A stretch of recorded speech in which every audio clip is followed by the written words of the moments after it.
ॐ विश्वं दर्पणदृश्यमाननगरी तुल्यन्निजान्तर्गतं पश्यन्नात्मनि मायया बहिर्गोद्भूतं यथा निद्रया यः साक्षात् कुरुते प्रबोधसमये स्वात्मानमेवाद्वयं तस्मै श्रीगुरुमूर्तये नमः इदं श्रीदक्षिणामूर्तये बीजस्यान्तरिवाङ्कुरो जगदिदं प्राङ्निर्विकल्पं पुनः मायाकल्पितदेशकालकलना वैचित्रचित्रीकृतं मायावीव विजृम्भयत्यपि महायोगी वयस्वेच्छया तस्मै श्रीगुरुमूर्तये नमः इदं श्रीदक्षिणामूर्तये तस्मै श्रीगुरुमूर्तये नमः इदं श्रीदक्षिणामूर्तये। ॐ सहना भवतु सहनौ भुनक्तु सह वीर्यङ्करवावहै तेजस्विनावधीतमस्तु मा विद्विषावहै। ॐ शान्तिः शान्तिः शान्तिः। सदाशिवसमारम्भां शङ्कराचार्यमध्यमाम् अस्मदाचार्यपर्यन्तां वन्दे गुरुपरम्पराम्। ॐ 216 श्लोक। असौ स्वसाक्षिको भावः यतस्वेन अनुभूयते अतः परं स्वयं साक्षात् प्रत्यगात्मानचेतरः। એટલે શંકરાચાર્યજી કહે છે કે અભાવ પણ જે હોય છે એ સાક્ષી વગર હોઈ ન શકે. અભાવનો પણ સાક્ષી અર્થાત એ સાક્ષીનો અભાવ ન થાય. આટલી વાત છે. અભાવનો સાક્ષી હોય તો સાક્ષીનો અભાવ કદી ન થાય. બસ તો મજા થઈ ગઈ. તો પછી મારો ક્યારેય અભાવ જ ન થાય. મારો અભાવ ન થાય તો સ્વામીજી પણ કેટલા વર્ષ રહેવાની, કેટલો વર્ષ રહેવાનો, જીવવાનો, પછી મારો અભાવ, જેનો અભાવ થવાનો છે એના તમે સાક્ષી છો. અત્યારે એના સાક્ષી છો અને અભાવ થઈ જશે તો એ સાક્ષી, ભલે સાક્ષી નહીં બોલીએ એ બરાબર છે, પણ સાક્ષીનો અભાવ નહીં થાય. જેનો સ્વભાવ જ એવો છે કે જે હંમેશા ભાવરૂપ છે, સતરૂપ છે. જેનો સ્વભાવ સ્વરૂપ સત હોય કેવી રીતે અસત બને? બતાવો અમને, કોઈ રીતે બતાવો કે જેનો સ્વભાવ છે એનાથી તદ્દન વિરુદ્ધ થઈ જાય એવું ન બને. સ્વરૂપ મતલબ સ્વભાવ એટલે અહીંયા સ્વરૂપ. પણ આપણો જે સ્વભાવ હોય છે તો આપણે બદલી શકીએ છીએ. એ તો અંતઃકરણની વાત છે. હા, અને બદલી જ શકાય. રાગદ્વેષ ઓછા કરો તો સ્વભાવ બદલાવ કહીએ, રાગદ્વેષ વધારો તો સ્વભાવ એક બીજા પ્રકારનો કહેવાય. રાગદ્વેષ તો હવે આમે આગંતુક વસ્તુ છે, સ્વભાવ ના કહેવાય, સ્વરૂપ ના કહેવાય. જે આગંતુક હોય સ્વરૂપ ન હોય, સ્વરૂપ હોય આગંતુક ન હોય. એટલે આમ આપણે ભલે બોલીએ છીએ સ્વભાવ સ્વભાવ, પરંતુ એ તો અંતઃકરણની વસ્તુ છે. રાગદ્વેષને કારણે કર્કશ સ્વભાવ, કકળાટીયો સ્વભાવ, ફરિયાદી સ્વભાવ, ક્રોધી સ્વભાવ, ઈર્ષાળુ સ્વભાવ, લોભી સ્વભાવ, બધું રાગદ્વેષ. રાગદ્વેષની વૃદ્ધિ થાય છે, ક્ષય કરી શકાય છે, જાય છે, આવે છે, તો પછી તો સ્વભાવ ક્યાંથી થયો? એટલે આપણે બોલીએ ખરા, સમજીએ આ વ્યક્તિનો સ્વભાવ આવો છે, આ વ્યક્તિનો સ્વભાવ આવો છે, પણ સ્વસ્ય ભાવ, ખરેખર જે વસ્તુ જે સ્વસ્ય સ્વરૂપ એ તો કેવળ ચૈતન્ય જ છે. એ તો કદી જતું જ નથી, એમાં કોઈ ફેરફાર આવતો. બરાબર છે. અને માટે તો પછી કદી અભાવ તમારો થવાનો નથી. બધાનો અભાવ થાય એનો સાક્ષી જ રહેવાનો છે. અને એટલા માટે નેતિ નેતિ નેતિ નેતિ નેતિ દુનિયાનો બાદ થઈ જાય ને, તમારી લાગણીઓનો બાદ થઈ જાય ને, તમારા જ્ઞાનનો બાદ થઈ જાય ને, સ્મૃતિનો બાદ થઈ જાય, પ્રત્યેક વૃત્તિએ શમી જાય ને, તો એ આ બ્લેન્કનેસ, અભાવ જે છે, બરાબર છે, એ અભાવનો સાક્ષી તો રહેવાનો છે. એને સાક્ષી કહેવાય, જે અભાવનો ને પણ પ્રકાશિત કરે.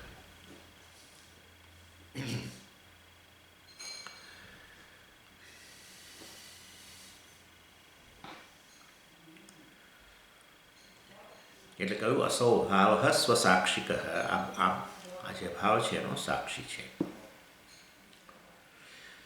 અભાવનો અનુભવ થાય છે એટલે એવું છે. અનુભવ આપણે ગઈ વખતે વાત થયેલી છે. તો અનુભવની અંદર બે વસ્તુ છે, અનુભવ કરનારો, અનુભવનો વિષય. એના વગર અનુભવ નામની વસ્તુ જ શક્ય ન બને. હવે અનુભવ અભાવનો હોય, બરાબર, તો અભાવનો અનુભવ હોય તો અનુભવ કરનારો અભાવ છે એવું ન કહેવાય. અનુભવ કરનારો શૂન્ય છે તો પછી અનુભવ જ કેવી રીતે થાય? એટલે અભાવનો અનુભવ થાય ત્યારે પણ એ અભાવનો અનુભવ કરનારાનો તો ભાવ જ છે. હા, અભાવ સર્વ વસ્તુનો અભાવ. એટલે આવો તો અનુભવ છે, અભાવનો અનુભવ છે. તે સુષુપ્તિનો અનુભવ અભાવનો જ અનુભવ છે, કશું જ નહીં. દેશ કાળ, કોઈ જગતના પદાર્થો, આપણા ફેમિલી મેમ્બર્સ, કોઈ આપણી લાગણીઓ, સ્મૃતિ, કોઈ પ્રત્યક્ષ ઇન્દ્રિયોથી, બધું કશું જ નહીં. એ ભાવને પ્રકાશિત કરનારો છે. એ ભાવને પ્રકાશિત કરનારો અભાવ ના હોય, ભાવરૂપ હોય. બરાબર, નહીં તો અભાવ જ પ્રકાશિત ન થાય. એટલે સમજવાનું છે, મૃત્યુ નામની વસ્તુ નથી. આટલું મારું કહેવું છે. બહુ જે હૃદયમાં શોક હોય છે, આપણે ડોલો ભરી ભરીને રડીએ છીએ, બરાબર છે, સરસ, પરંતુ સાચું નથી. આ બધું વસ્તુના અજ્ઞાનમાં શોક બહુ છે, એ સમજી લેવાનું છે. તરત શોકમ આત્મવિદ, આત્માને જાણીને શોકને તરી જાય છે. મનુષ્યની સમસ્યા શોક છે. હા, મનુષ્યની સમસ્યા કંઈ બહારના પદાર્થો છે નથી એવું નથી. છે તોય શોક છે, નથી તોય શોક છે. જેને અંદર શોક નથી એને બહારે બધું સારું છે. જે અંદર હોય બહાર આવે, આટલું છે. જે અંદર હોય એ બહાર શેર કરી, જે અંદર હોય એ બહાર આવે. અંદર આનંદ છે તો બહારે આનંદ જ છે. અંદર આનંદ હોય એ વ્યક્તિ બધા માટે આનંદનો સ્ત્રોત બની જાય. અંદર ક્રોધ હોય તો બીજાઓમાં ક્રોધ ફેલાવડાવીએ. આપણે ક્રોધ કરીએ એટલે બીજાઓમાં ક્રોધ ઉત્પન્ન થાય. અંદર પ્રેમ હોય તો બહાર પ્રેમ જ. સમજવાનું છે કેટલી આનું નામ મોક્ષ, સ્વતંત્રતા. જીવનની અંદર આ સ્વતંત્રતા છે. એનો આધાર કોઈ વસ્તુઓ પર છે જ નહીં. આનંદનો, ઇનફેક્ટ સારામાં સારો શ્રેષ્ઠ કક્ષાનો આનંદ જે છે એનું કોઈ મૂલ્ય જ નથી. ખરેખર કશું જ મૂલ્ય નથી. કુદરતની કોઈ વસ્તુઓ તમે જુઓ, આ પક્ષીઓને, આને તેને, સુંદર સુંદર બધું ખીલેલું હોય છે ચારે બાજુ, ફૂલોને આ ને તે. એમાં શું તમે પૈસા આપી દીધા? કશું જ નથી. શ્રેષ્ઠ કક્ષાનો આનંદ જે તમે માણો છો એનું કોઈ મૂલ્ય જ નથી. એનીવે, ચાલો, એટલે કહેવાનો આશય એ છે, આ અસૌ સ્વસાક્ષિક અભાવ, અસૌ ભાવ, આ અભાવ સ્વસાક્ષિક, સ્વયં સાક્ષી યસ્ય સહ સ્વસાક્ષિક, જે અભાવનો હું સાક્ષી છું.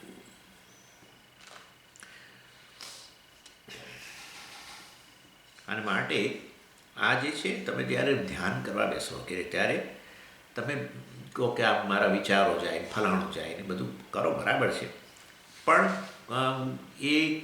એ વિચારો ગયા અને બ્લેન્કનેસ આવી એકદમ, દાખલા માની લો, તો એ ભાવ કે બ્લેન્કનેસ જે છે એને પણ પ્રકાશિત થઈ રહ્યો છે. તો એને પ્રકાશિત કરનારા તમે તો ભાવરૂપ છો જ.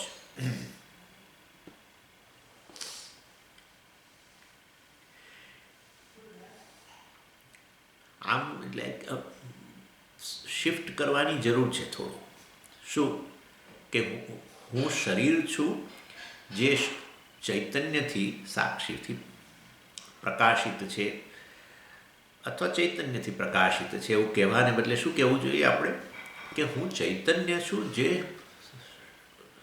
શરીરને વ્યાપીને રહેલો છું. હું શરીર છું જે ચૈતન્યથી વ્યાપ્ત છે, એ અજ્ઞાન છે. હું ચૈતન્ય છું જે શરીરને વ્યાપીને રહેલો છું, એ જ્ઞાન છે. બસ આટલો ફેર છે, આટલો ફેર છે. પણ હું ચૈતન્ય સાથે કેમ જોડ્યું? આ તો તમે ના જોડશો. હું અને ચેતનને કે ચૈતન્યને છૂટા પાડી દો, વાંધો નહીં. જો છૂટા પાડો તો ખરેખર ચૈતન્ય તમે નથી, એમાં શંકા નહીં. છૂટા પાડી બતાવો. ચૈતન્ય કે ચેતન વગર હું બતાવો, અને હુંમાંથી ચેતનને આમ છૂટો પાડી બતાવો કે હું સ્વામી તો ચેતનથી છૂટા તો તમે હું ને જડ કહેવું પડશે. હવે હું જડ એવું કહેવા માટે ચેતન જ જોઈશે પાછું. સમજાય છે હું શું કહું છું? હું જે બોલે છે એ વ્યક્તિ ચૈતન્ય છે, અને માટે આટલો ચેન્જ કરો. હું ચૈતન્ય છું જે શરીરને વ્યાપીને રહેલો છું. જાગ્રત અવસ્થાની અંદર હોય કે વાસ્તવમાં અંતઃકરણની શાંત અવસ્થા, સાયલન્સ અવસ્થા હોય. અંતઃકરણમાં બધા અનેક વિચારો ચાલતા હોય તો પણ હું એને પ્રકાશિત કરનાર છું. અંતઃકરણ શાંત થઈ ગયું તદ્દન, સમજો, બ્લાઇન્ડનેસ, તો એને પણ પ્રકાશિત કરનાર હું ચૈતન્ય છું.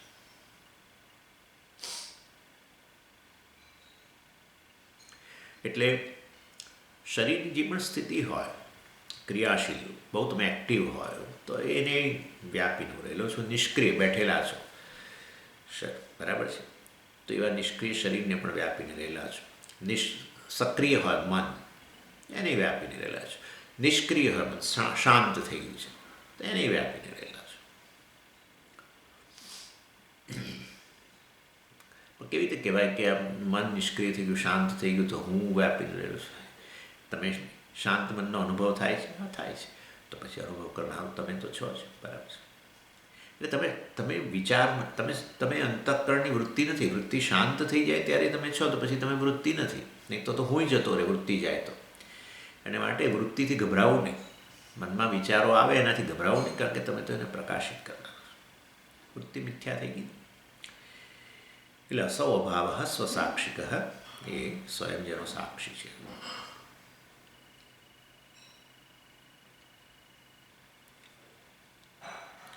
એટલે જ્યારે અભાવ આવે ત્યારે પછી હવે અભાવમાં સ્વામીજી સાક્ષી ક્યાં બેઠો છે આવું ના કહેશો. અભાવનો અનુભવ થઈ રહ્યો છે તો અભાવનો અનુભવ કરનારો તો છે જ ત્યાં.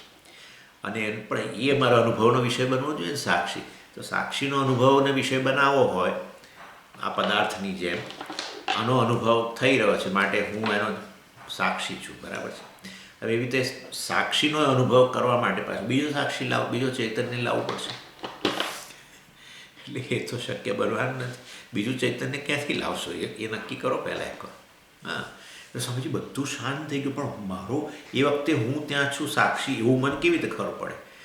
બોલો હવે આને શું કહેવું? અર્થાત આ ભાવ પ્રકાશિત થઈ રહ્યો છે એ કોનાથી થઈ રહ્યો છે? તમારા થકી. એનું વિષયીકરણ ન થઈ શકે. એનું વિષયીકરણ કરો તો એ તમારાથી જુદો હોય તો પાછું એ તમે કોણ છો? તો પછી સાક્ષીનો અનુભવ કરનાર તમે કોણ? પાછું બીજું કોઈ લાવવું પડશે. એનીવે, એટલે આ રીતે આ સ્વસાક્ષિક ભાવ. અને અહીંયા સ્વસાક્ષિકો ભાવ છે ને, સ્વસાક્ષિક ભાવ એ રીતે એને છૂટ પાડવા. યત સ્વેન અનુભૂયતે, જેના કારણે યત એટલે જેના કારણે સ્વેન અનુભૂયતે, એટલે પોતાના આ સાક્ષી દ્વારા જેનો અનુભવ થાય છે. પણ આવું હું સાક્ષી શું જાણીને શું થશે? ફેર શું પડશે? આ નહીં જાણીએ તો શું ફેર પડશે? બોલો. આ પ્રકારનો કદાચ આપણને પ્રશ્ન થાય એટલે શંકરાચાર્યજી કહે છે કે ભાઈ હવે આ તો ઉપનિષદ જે છે એ કહે છે કે આ સાક્ષી જે છે એ બ્રહ્મ છે. એટલે સાક્ષી બ્રહ્મ છે. બ્રહ્મ છે એટલે જે તમે બનવા માંગો છો તે. બસ સાક્ષી, હું સાક્ષી છું જાણીને શું ફાયદો? તો ઉપનિષદ કહે છે સાક્ષી બ્રહ્મ છે ભાઈ. સાક્ષી બ્રહ્મ છે તે પણ તો સાક્ષી બ્રહ્મ છે, જાણીને શું ફાયદો લો? એટલે બ્રહ્મ એટલે સૌ મોટા બનવું છે. હા, બનવું જ હોય ને. તમારે ના બનવું તો કંઈ નહીં, મારે તો બનવું છે. હા, મોટા બનવાની ઈચ્છા છે કારણ કે મોટા બનવાની ઈચ્છા છે. કોણે? કોઈ નથી. હાવર્ડમાં ભણવા ગયા ત્યારે ખબર પડી, હો, મોટા બનવું જોઈએ. સમજ, હું તો ફલાણા બાલ મંદિરમાં ભણ્યો ત્યારે મને કહ્યું કે હે ગુરુજીએ કહ્યું મોટા બનો. કશું નહીં, મોટા બનવાની ઈચ્છા લઈને જ જન્મ્યા છો. બાળકોમાં એવું મોટા બને. એ પેલાને ભાઈને કંઈક આપ્યું હોય તો પેલાને નાનાને નાનું થાય કદાચ કે મોટાને વધારે આપ્યું તોય એને તકલીફ થાય, રડવા બેસે. એને બે એટલે એ મોટો દેખાય અને મને એક આપ્યું. હા, આવડું હોય એને આ તકલીફ છે. બધાને મોટા બનવું છે ભાઈ. અને કેટલા મોટા બનવું છે? બધું સમાઈ લેવું છે આપણા, બધું, કશું બાકી ના રહેવું જોઈએ. કંઈ પણ મળ્યા પછી જીવનમાં આ નથી જતું, એને વસ્તુ પરિચ્છેદ કહેવાય. આપણે સમજીએ ને આટલું છે ને તો એને સંતોષ નથી. પણ ના જ હોય ભાઈ, તમે શું કરવા આવ્યો? તમને કેટલો સંતોષ છે? ના, મને તો સંતોષ છે. એ તો હવે નહીં મળી શકે એ પ્રકારની ખાટી દ્રાક્ષ જેવું લાગે આપણને. ઘણીવાર શરીરમાં ઇન્દ્રિયોમાં શક્તિ ન હોય એટલે આપણે કે ભાઈ જે છે એમાં શાંતિ રાખો, સંતોષ રાખો. પણ અંદરથી કેવા સંતોષ નથી. પેલો ભારેલો અગ્નિ હોય છે, ભારેલો અગ્નિ ખબર ને? હા, કોલસા બધા પર થોડુંક વખત થાય ને એના પર રાખ જામે, એવું જ છે. જીવનમાં જો સંતોષ હોય સાચા અર્થમાં તમે તમારી જાતથી, તો તમે તમારી જાતનો પૂર્ણ સ્વીકાર થઈ ગયો હોય. એવો પૂર્ણ સ્વીકારની ક્ષણો તો જાગ્રત કાળે થોડીક જ આવે છે. જ્યારે તમે કોઈ જોક સાંભળો, કોઈ આવી તમારો મિત્ર બેસે અને વાતો કરે ને, ત્યારે જરા એમ લાગે કે સારું લાગે, સારું લાગે છે. હા, આવી ક્ષણો થોડી આવે છે. 24 કલાક થોડું સારું લાગે છે એવું રહે છે, નથી રહેતું. હા, પોતાની જાત સાથે સારું લાગવું એનું નામ સંતોષ. હા, સંતોષની ક્ષણમાં શું હોય છે? આઈ એમ ફાઇન, આઈ એમ ફૂલ, વગેરે વગેરે. તો આમ ફૂલનેસ એ જાણવું પડશે ને, પણ તો ફૂલનેસ રહેશે, હંમેશ માટે આનંદ રહેશે, સંતોષ રહેશે. એનું નામ બ્રહ્મ. એટલે આ સાક્ષી જે છે, અભાવનો સાક્ષી, વૃત્તિઓનો સાક્ષી, શરીરનો સાક્ષી, પ્રાણનો સાક્ષી, ભૂખ તરસનો સાક્ષી, ઇન્દ્રિયોનો સાક્ષી, ઇન્દ્રિયોથી જે કંઈ પ્રત્યક્ષ થઈ રહ્યું છે, જોવું સાંભળવું સર્વનો સાક્ષી. એ સાક્ષી જે છે, જેનો કદી અભાવ ન થઈ શકે, સાક્ષી બ્રહ્મ છે. સાક્ષી ચૈતન્ય તો છે જ, જેના કારણે અનુભવ થાય છે. એ સાક્ષી હંમેશા છે, માટે સત છે, ચિત્ત છે, ચૈતન્ય છે, અને એ સાક્ષી પૂર્ણ છે.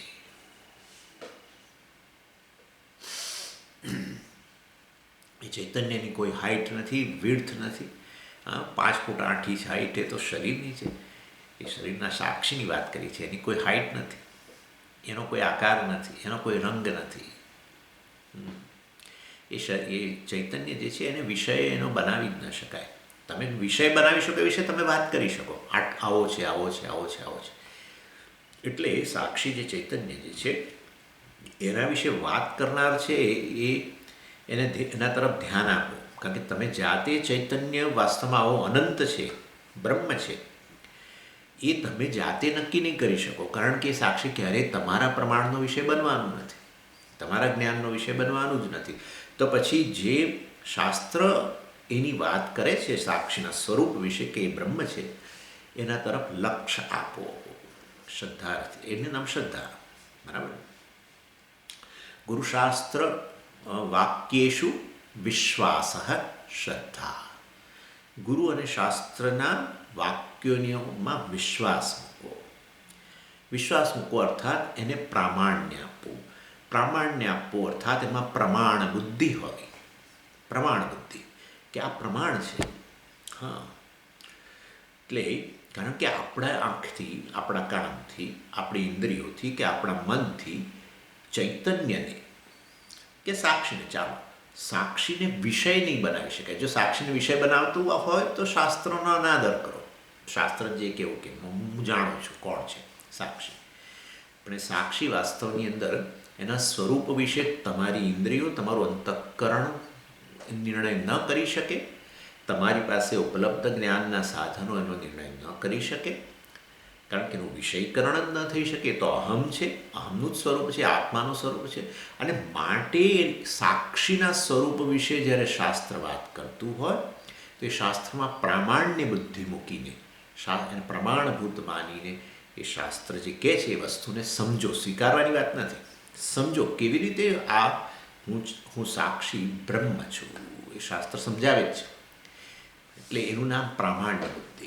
એક જણે હમણાં જ પૂછ્યું અહીંયા કે સ્વામીજી, શાસ્ત્રમાં શ્રદ્ધા રાખવા માટે, શાસ્ત્ર જે કહે છે એ વસ્તુને સ્વીકારવા માટે શું કરવું જોઈએ?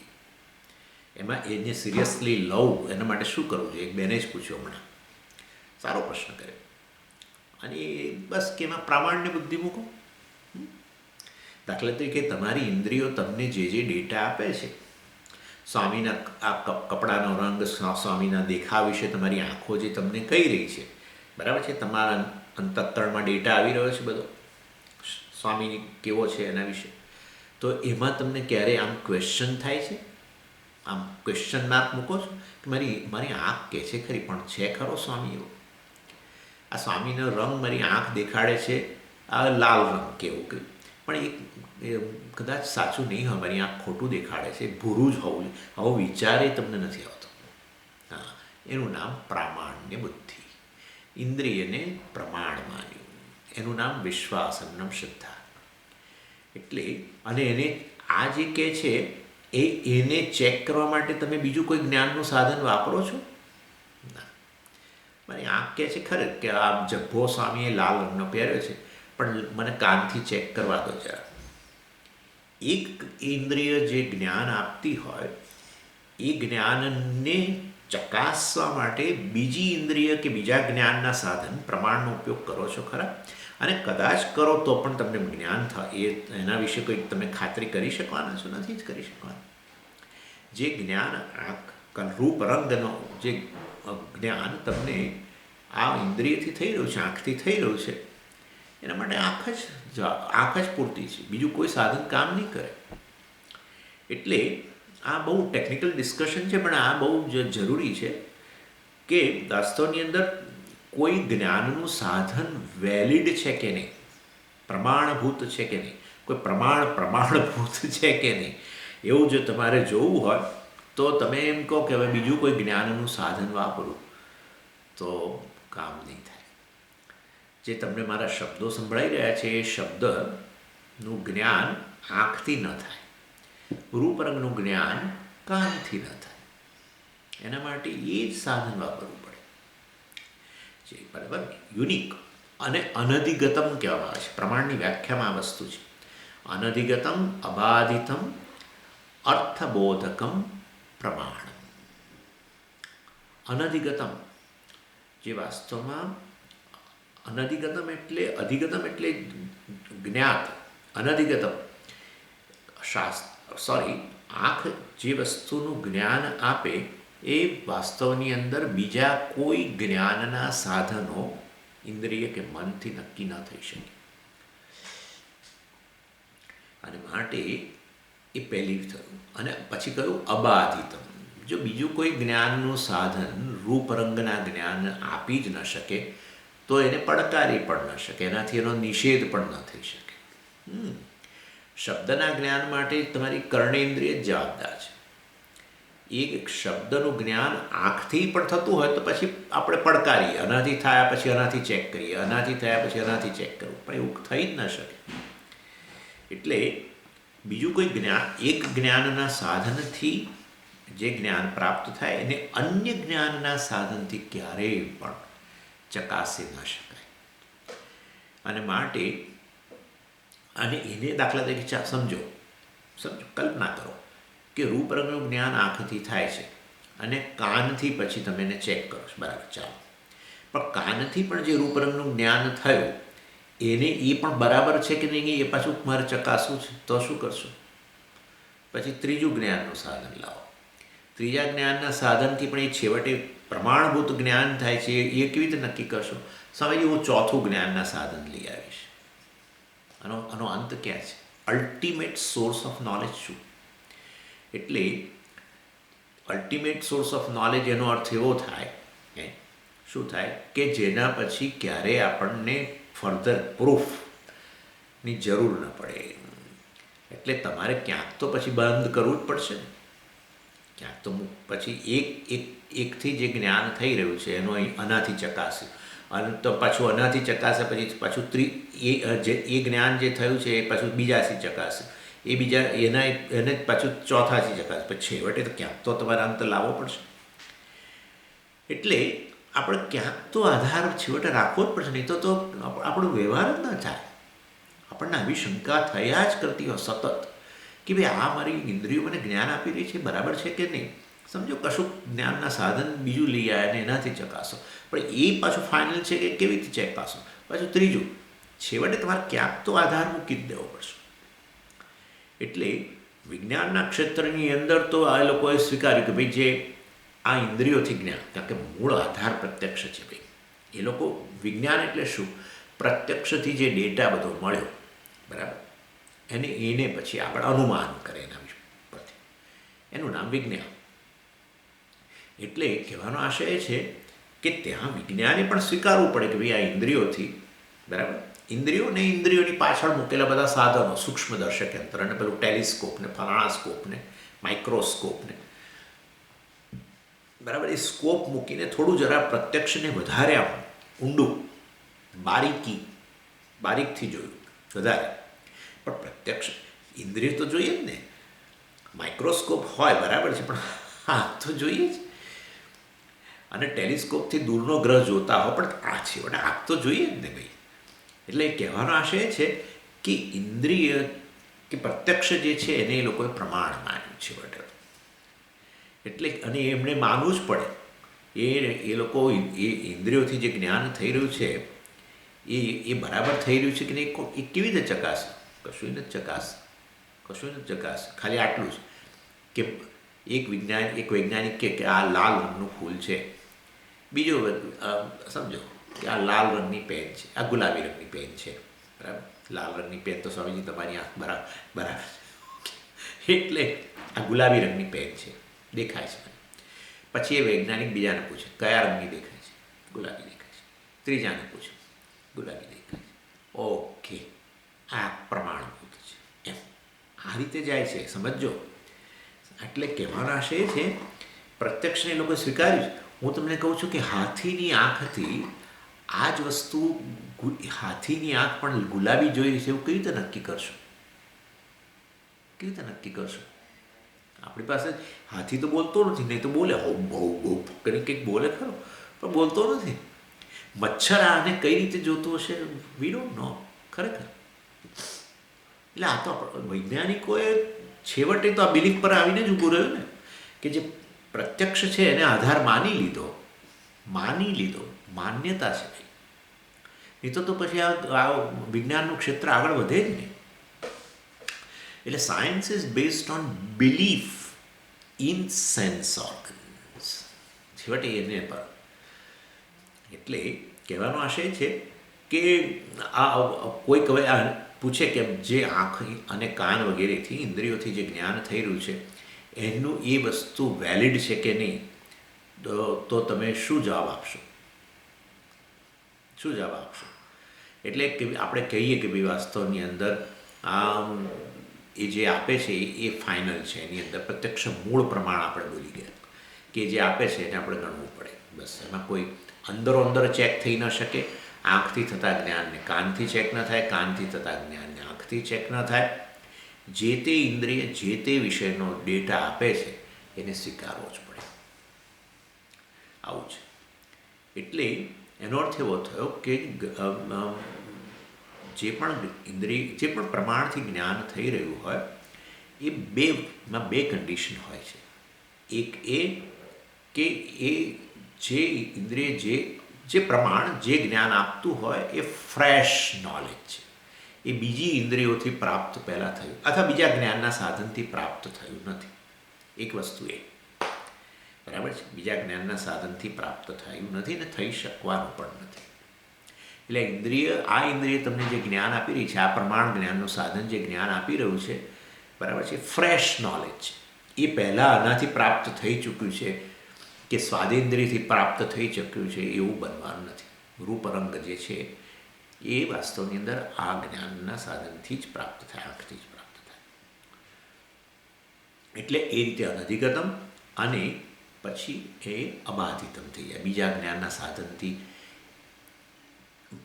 આગળ આપેલા આગળ જે જ્ઞાન પ્રાપ્ત થયું એ જ્ઞાનને પડકારી પણ ન શકાય બીજા જ્ઞાનના સાધનથી.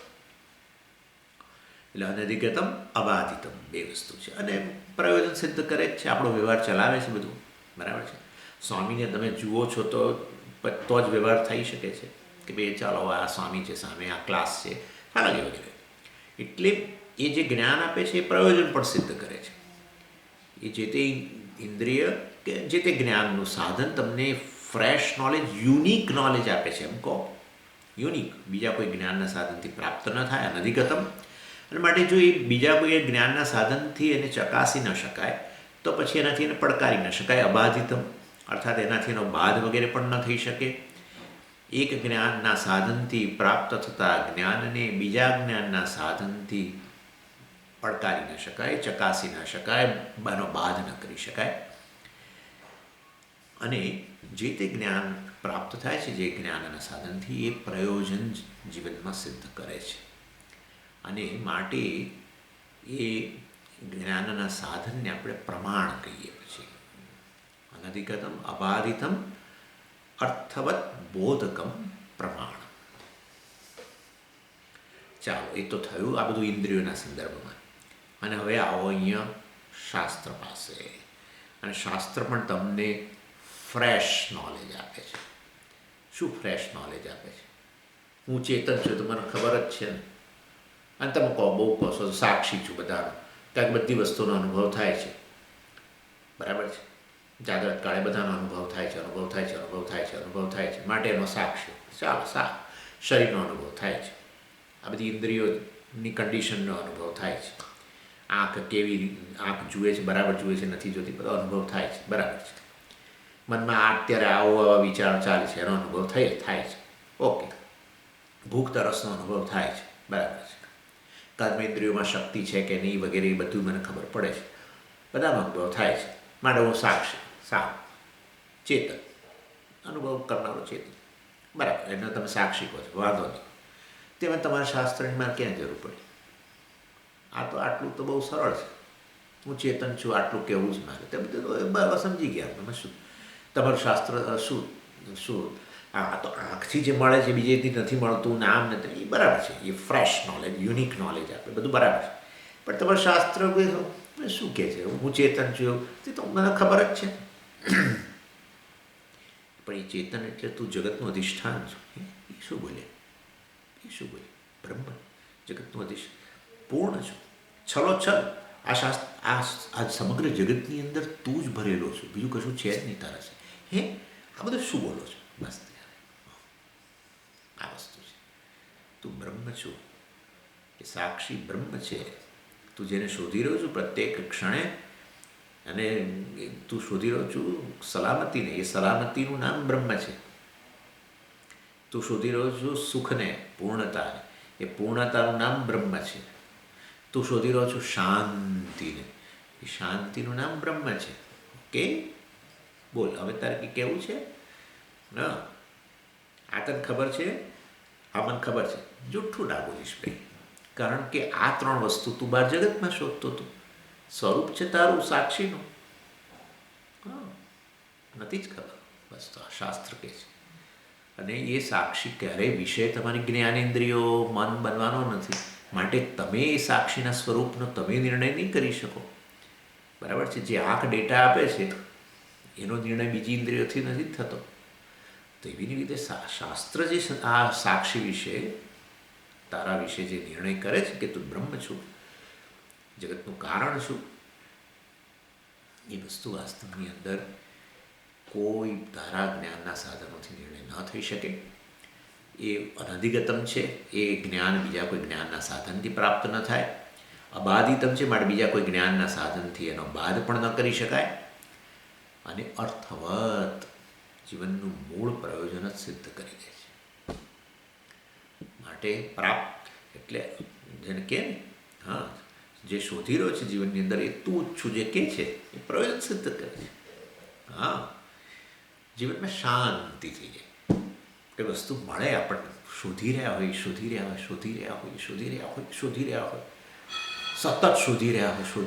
હોય.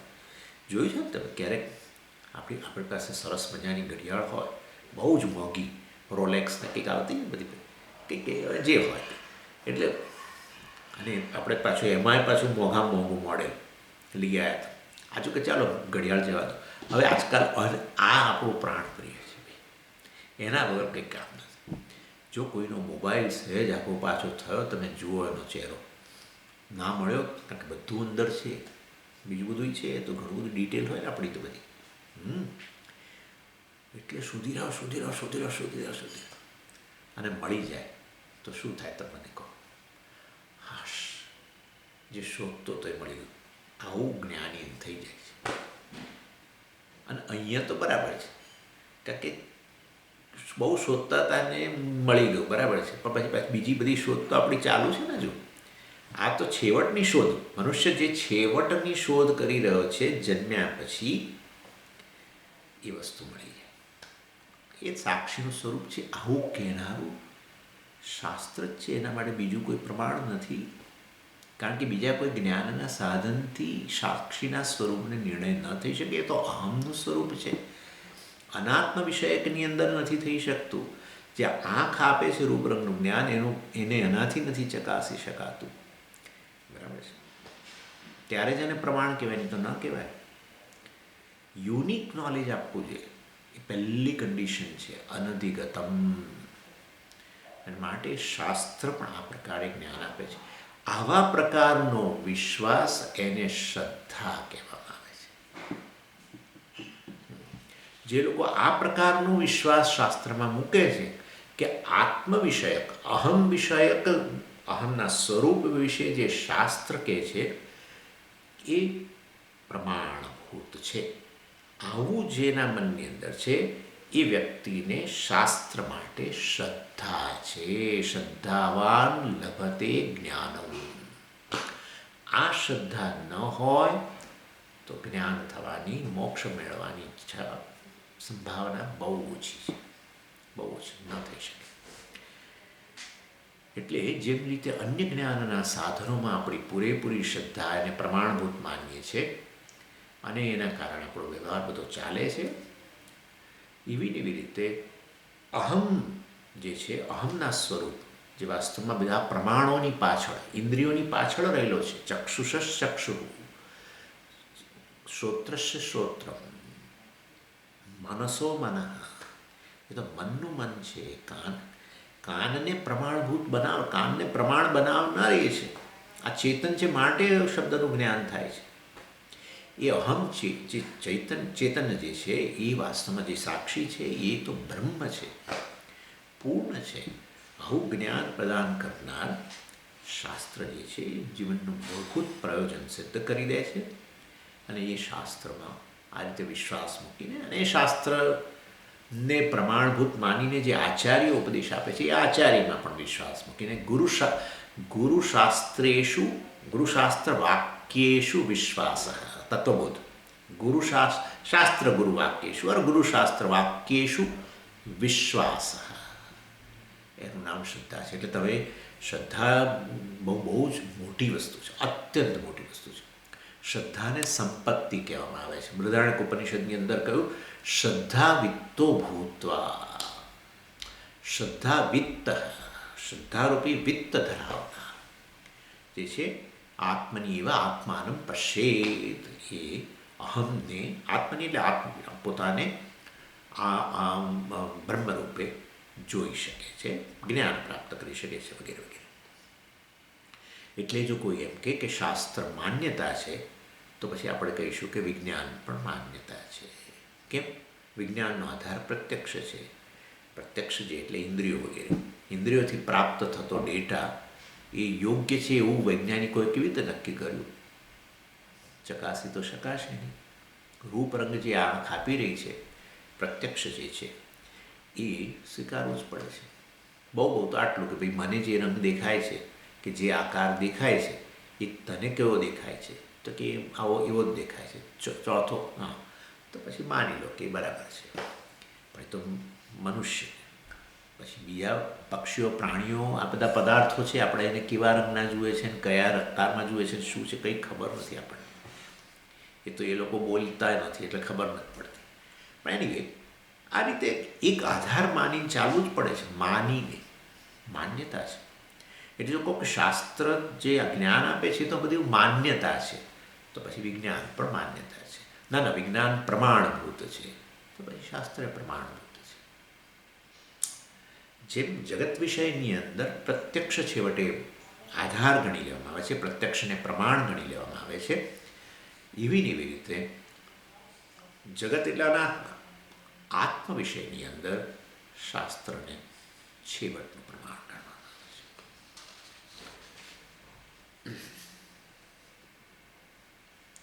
એટલે બંનેને કાં તો માન્યતા ગણો તો માન્યતા ગણો, બંનેને પ્રમાણભૂત ગણો તો પ્રમાણભૂત ગણો. કોણ બંને? એટલે વિજ્ઞાન અને શાસ્ત્ર.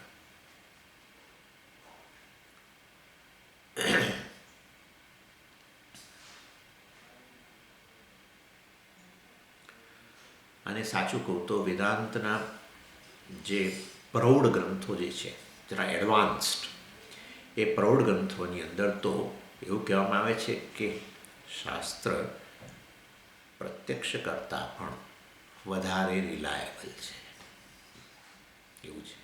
આપણે એ ચર્ચામાં અત્યારે નથી પડતા. આપણે અત્યારે આવું રાખીએ, જગત વિષયની અંદર વિજ્ઞાન છેવટે મૂળ વિજ્ઞાન જે કે આપણે સ્વીકારવું જોઈએ, અને વિજ્ઞાન એ છેવટે પ્રત્યક્ષનો જ આધાર લે. પ્રત્યક્ષથી આગળ બીજું કશું છે નહીં. પ્રત્યક્ષને આધાર માનીને જ પછી અનુમાન વગેરે વૈજ્ઞાનિકો કરે, લેબોરેટરીમાં એક્સપેરિમેન્ટ કરીને પ્રત્યક્ષ આમ જુએ, પેલું જુએ, હો તો પછી આવું હોવું જોઈએ, આમ હોવું જોઈએ, અનુમાન, તર્ક, ક્યાંક તો આધાર માનવો જ પડે. એટલે વિજ્ઞાન જેમ પ્રમાણભૂત છે, બરાબર છે, અને પ્રત્યક્ષનો આધાર લઈને કરે છે, એવી રીતે સાક્ષી અહમ જે છે એમાં વિજ્ઞાન પ્રમાણ ન બને. વિજ્ઞાન તો જગત વિષયના સંદર્ભમાં, વિષય જે વૈજ્ઞાનિક છે એ વૈજ્ઞાનિક ચેતન છે. ચેતન વાસ્તવમાં આવી રીતે બ્રહ્મ છે, એના સંદર્ભમાં તો કોઈ એવા સાધનો નથી કે આ રીતે આત્માને જુએ. અને આત્માને જુએ તો પાછો એ પેલો જોનારો બીજો કંઈક લાવવો પડશે, એ પાછું જુદો આત્મા લાવવો પડશે. એટલે આ રીતે એ વાસ્તવની અંદર પ્રૌઢ ગ્રંથોની અંદર તો પ્રત્યક્ષ કરતાં પણ શાસ્ત્રને વધુ પ્રમાણભૂત ગણવામાં આવે છે.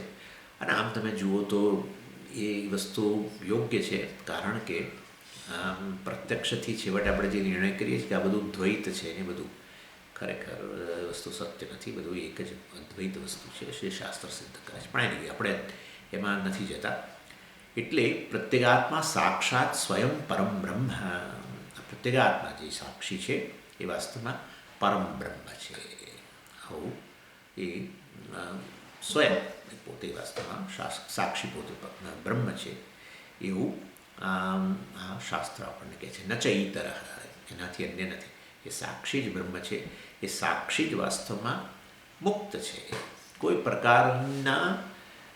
પ્રકારના શું જેને કહીએ, કોઈ પણ પ્રકારની મર્યાદાઓથી મુક્ત, એને જ બ્રહ્મ કહેવાય. દેશની મર્યાદા, કાળની મર્યાદા, વસ્તુની મર્યાદા, એ સર્વથી મુક્ત, અમર્યાદિત મુક્ત એ સાક્ષી જ વાસ્તવમાં બ્રહ્મ છે, એવું શાસ્ત્ર કહે છે. ના છે ઈતર, આનાથી અન્ય નથી, બ્રહ્મ જ છે. ચાલો આગળ 217.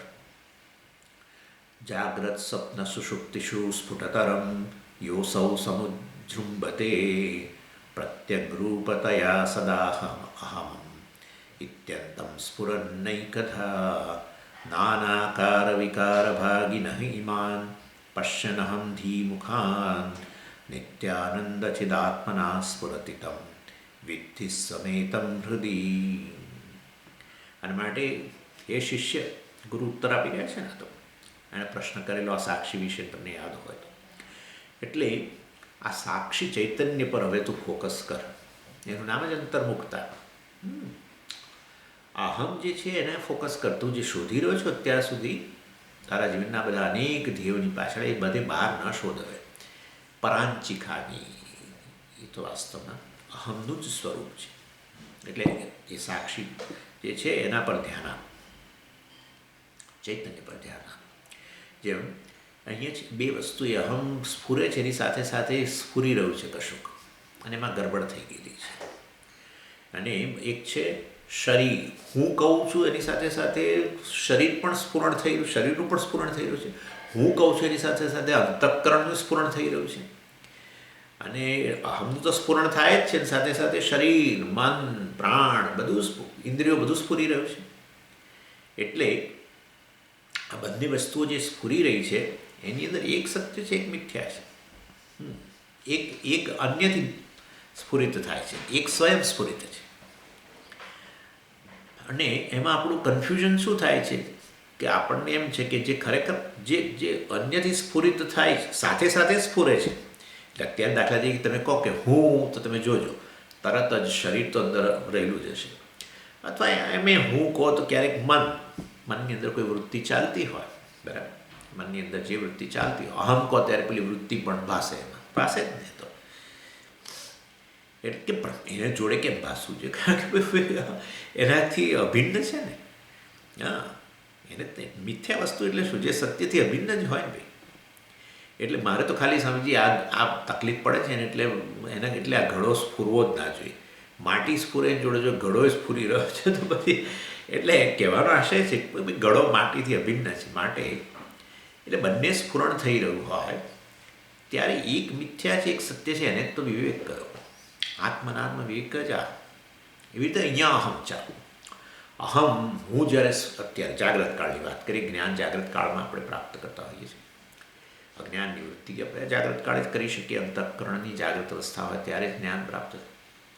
એટલે આ જાગ્રત કાળે હું જ્યારે કરીને વાત કરીએ છીએ કે વ્યવહાર કરીએ છીએ, ત્યારે એની સાથે સાથે આ શરીર, મન, બુદ્ધિ બધું સ્ફુરે જ છે. એટલા માટે તો હું એક વ્યક્તિ છું ખ્યાલ જતો જ નથી આપણને જાગ્રત કાળ.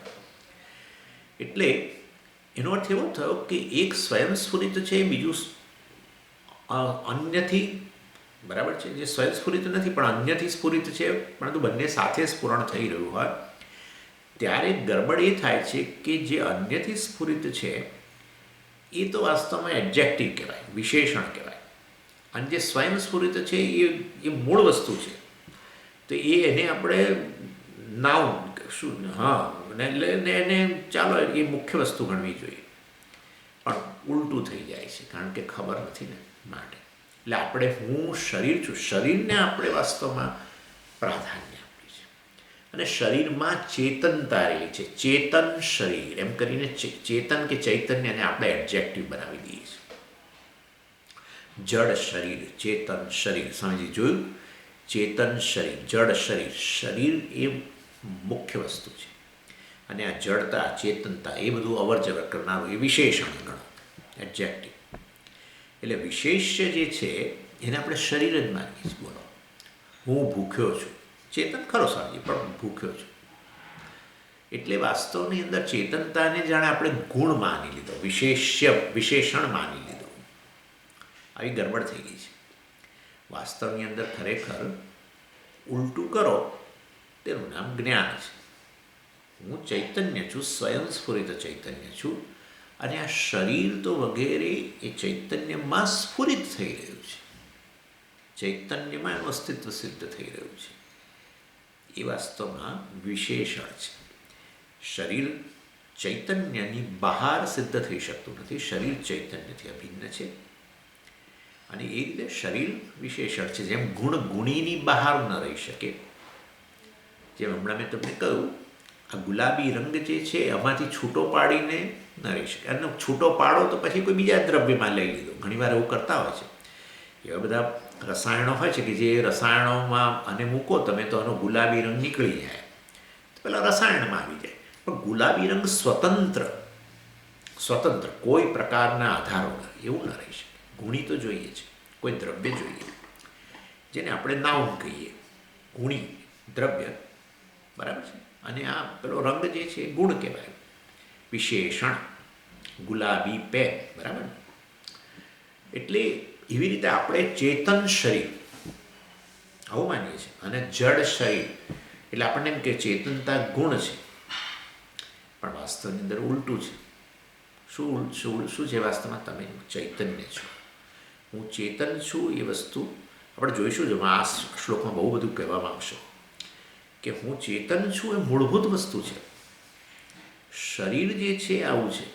શરીર જે છે એનું સ્પર્ણ હુંની સાથે સાથે સ્ફુરણ થાય છે. શરીરમાં ચેતનતા છે ને એનું સ્ફુરણ થઈ રહ્યું છે સાથે ને સાથે. માટે આપણને એમ લાગે છે કે હું શરીર છું, પણ ખરેખર હું ચેતન છું એ સત્ય વસ્તુ છે. શરીર તો એનાથી અભિન્ન છે.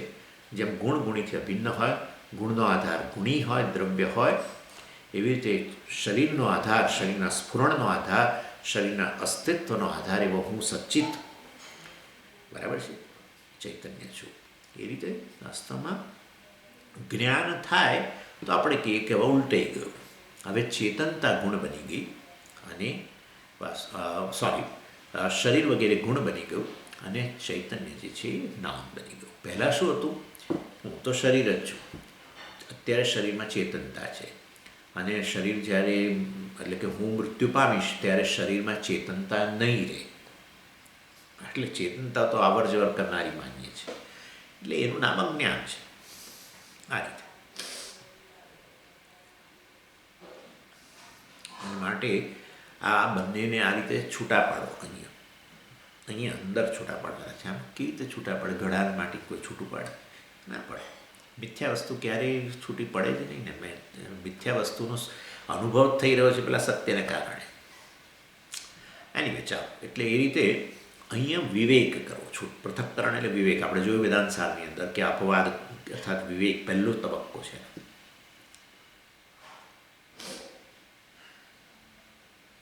અને એવી રીતે જેમ કે મેં કહું છું ને ઘણી વાર કે અત્યારે મારો હાથ તમને દેખાય છે, બરાબર છે, ત્યારે બે વસ્તુઓ રહેલી છે. એક સ્વયં સ્ફુરિત વસ્તુ છે અને એક છે એનાથી સ્ફુરિત, એટલે અન્યથી સ્ફુરિત. એને જે સ્વયં સ્ફુરિત છે એનાથી સ્ફુરિત એવું જ છે અત્યારે, પણ બેને બદલે એક જ લાગે છે. જેમ કે બરાબર છે. એટલે શું વસ્તુ છે તમે જાણો છો આ તો, બરાબર. આકાશ હાથને વ્યાપીને શું રહેલો છે? પ્રકાશ. પ્રકાશ સ્વયં સ્ફુરિત છે. પ્રકાશને સ્ફુરિત કોઈ કરતું નથી. પ્રકાશ સ્વયં સ્ફુરિત છે અને હાથ એનાથી સ્ફુરિત છે. પરંતુ વાસ્તવની આપણને બેને બદલે શું લાગે છે? એક જ હાથ જ આપણને લાગે છે. એટલે આપણે એટલા માટે આવું બોલીએ છીએ. આ સમજી, બ્રાઇટ હેન્ડ, બ્રાઇટ હેન્ડ અને ડલ હેન્ડ કે એવું કંઈક જે કહેતા હોય. બ્રાઇટ, અત્યારે તમારો હાથ પ્રકાશિત થયેલો છે એટલે પ્રકાશિત હાથ, એટલે પ્રકાશ એડજેક્ટિવ અને હાથ એ દ્રવ્ય. અલા ભાઈ, એ પ્રકાશ ન હોય તો હાથનું સ્ફુરણ જ ન થાય. હાથ કેવી રીતે દેખાય? પ્રકાશ વગર દેખાય જ નહીં. પણ આ ઉલટું થઈ જાય છે ને, એવું છે. અને માટે ત્વપદનો લક્ષ્યાર્થ શું? કે ચૈતન્ય એ સ્વતંત્ર સ્વયં સ્ફુરિત વસ્તુ છે, સ્વતઃ સિદ્ધ વસ્તુ છે. જ્યારે આ શરીર, મન, બુદ્ધિ, ઇન્દ્રિયો, પ્રાણ વગેરે જે છે એ બધું એનાથી સ્ફુરિત થઈ રહ્યું છે. ભલે બંને સ્ફુરણ સાથે જ થઈ રહ્યું છે, કારણ કે મિથ્યા વસ્તુ સત્યથી અભિન્ન હોવાને કારણે બંનેનું સ્ફુરણ, અહમ બોલું ત્યારે બંનેનું સ્ફુરણ થાય છે.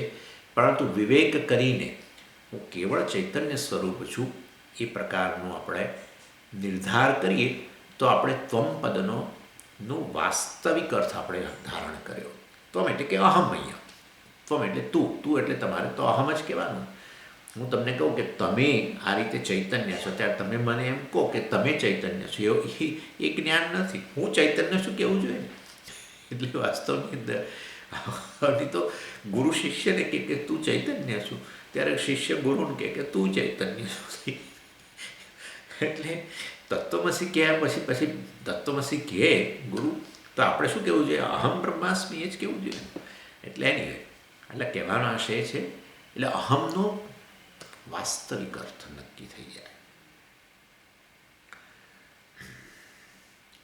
જે સ્વયં સ્ફુરિત સ્વતઃ સિદ્ધ વસ્તુ છે એની અંદર શરીર, મન, બુદ્ધિ વગેરેનું સ્ફુરણ થાય અને શરીર, મન, બુદ્ધિનું સિદ્ધિ થાય, અસ્તિત્વ સિદ્ધ થાય.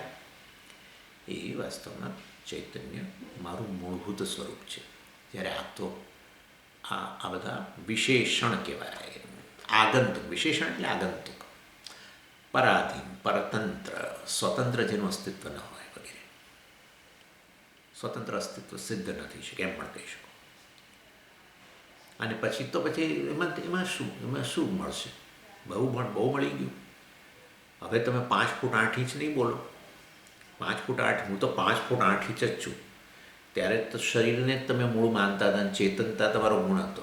હવે હું ચૈતન્ય છું કહ્યું ને શરીર વગેરે છે આ તો આગંતુક છે, બરાબર છે. તો પછી હવે તમે તમારું માપ નહીં બોલો. 5 ફૂટ 8 ઇંચ જ છું હું તો સ્વામીજી. હવે એવું નહીં કહો. શરીરનું જે કદ તમારું કદ નહીં રહે, શરીરનો જે આકાર, એક ફોર્મ, એ તમારો આકાર નહીં રહે. શરીર એક સ્થાને છે એવું તમે કોઈ એક સ્થાને મર્યાદિત છો એવું નહીં રહે.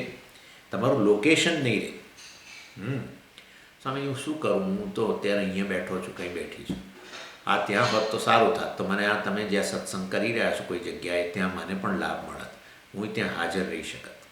આવું કહીએ ને આપણે ઘણા નથી કહેતા સ્વામીજી આ બરાબર છે, ઓનલાઈન બધું બરાબર છે, પરંતુ આ છેવટે તો પેલું આપણે સ્વયં હાજર હોઈએ ફિઝિકલી એમ કે તો વધારે મજા આવે.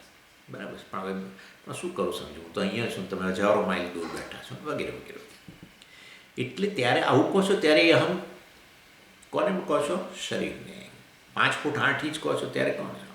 જાડો પાતળો કહો છો ત્યારે કોને? હવે આ જાણ્યું કે ખરેખર હું તો ચૈતન્ય છું, શરીર વગેરે તો વિશેષણ જેવા છે, એ મિથ્યા છે, ત્યારે હવે ન તમારો કોઈ આકાર. તમે ખરા સમજો, આકાર વગરના, ફોર્મલેસ, લોકેશન વગરના. તમારું કોઈ લોકેશન જ નથી. અર્થ શું થયો તમે મને કહો? સર્વવ્યાપી થઈ ગયા કે નહીં? લોકેશન એક જગ્યાએ તો પછી અલ્પવ્યાપી. બરાબર. એટલે આ રીતે વાસ્તવની અંદર હું ચૈતન્ય છું, એ વસ્તુ એ પ્રકાર, અર્થાત સર્વવ્યાપી ચૈતન્ય છું, ફોર્મલેસ ચૈતન્ય છું. તો પછી બ્રહ્મ થયું કે ના થયું? તો આ સાક્ષી વચ્ચે બ્રહ્મ છે, આ રીતે સમજી શકાય છે. ચર્ચા વધારે આપણે આગળ કરીશું. ઓમ પૂર્ણમદ પૂર્ણમિદં પૂર્ણાત પૂર્ણમુદચ્યતે પૂર્ણસ્ય પૂર્ણમાદાય પૂર્ણમેવાવશિષ્યતે. ઓમ શાંતિ શાંતિ શાંતિ. હરિ ઓમ શ્રી ગુરુભ્યો નમઃ. હરિ ઓમ.